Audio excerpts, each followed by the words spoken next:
What sort of impact is it having on people, the king tides and the rising waters? What does it look like in ordinary ways? Well, the people's their life, it's like gradual, and so they said they have learned to adapt to it. I've had talks with a fisherfolk leader, and he said, well, when it comes, then they find it funny. Even their kids would like swim in their living room, and so they have somehow they have adapted to it, and they are used to it. It's the outsiders that are probably more shocked than them, and but definitely there is something that needs to be done there.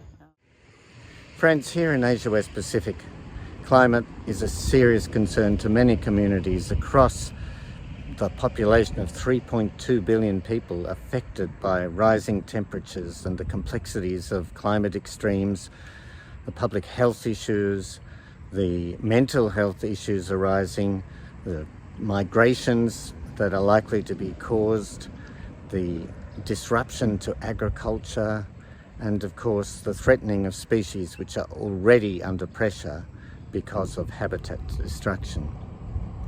Quakers have got answers, not so much in terms of technical expertise, but in terms of principles by which we might try and live a life. Simplicity instead of the mountain of excess that seems to not actually bring us happiness, but the pursuit of it keeps so many of us busy. Our concern for integrity means that we need to be honest about what's happening, both about the existence of climate change and its seriousness, and about realigning the ways we organise our lives individually and as a community of friends. And community is essential as cascading disasters around the Asia West Pacific occur because of climate, finding ways to support and bring resilience, equality in terms of impact, so that the poor aren't the ones who are most affected, most grievously hurt by what is going on, and leads us to better earth care. What does it look like in practice? Well, we just need to know, firstly, the enormity of the problem.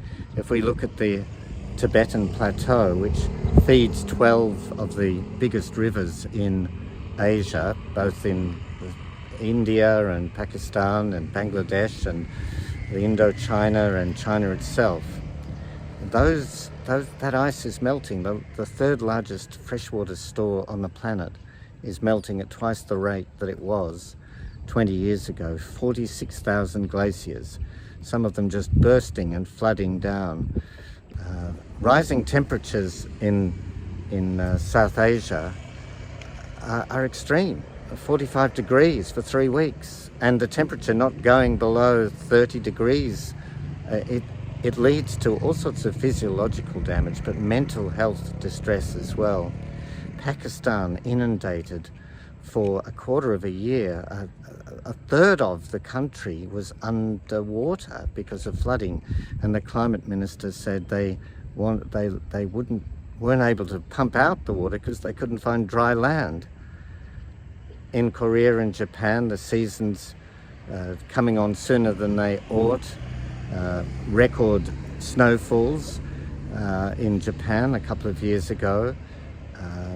In New Zealand, Aotearoa, reports of charged storms and even tornadoes in places that tornadoes had never been heard of before. And in Australia, in 2003, we saw a fire tornado in Canberra, and the bushfires of 2019 continued around the country somewhere for 260 days.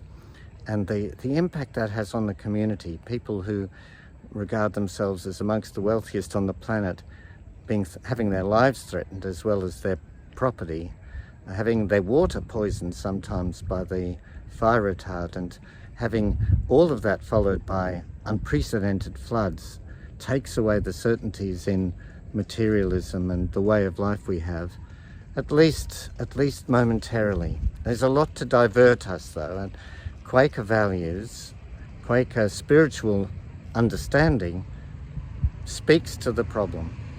I think too, the need to manage what could be an overwhelm or a sense of despair or unmanaged grief. Quakers also have the meaningful worship and the silent reflection, the inward consideration that we can do each day and together as a community at least once a week. All of these are important. But the seriousness of the climate in Asia West Pacific, it manifests in different ways. The recent experience with Typhoon Odette, they say they know how to read the typhoon. They say they are used to it, and the stories were like it's different from what they have known. That's why they weren't prepared at all. Like some island folks were being lax about it. It's like the traditional or ways of reading the weather might have been altered now, probably perhaps of the effects of climate change and the changing weather patterns. And so I think there needs to be, yeah, that really surprised me because I was really wondering why they were so lax when they would know. They're more in touch with the waters and the weather, and they were the people who are the least prepared. When in fact us from the city, we were so prepared for the typhoon, but them who, yeah, were the least.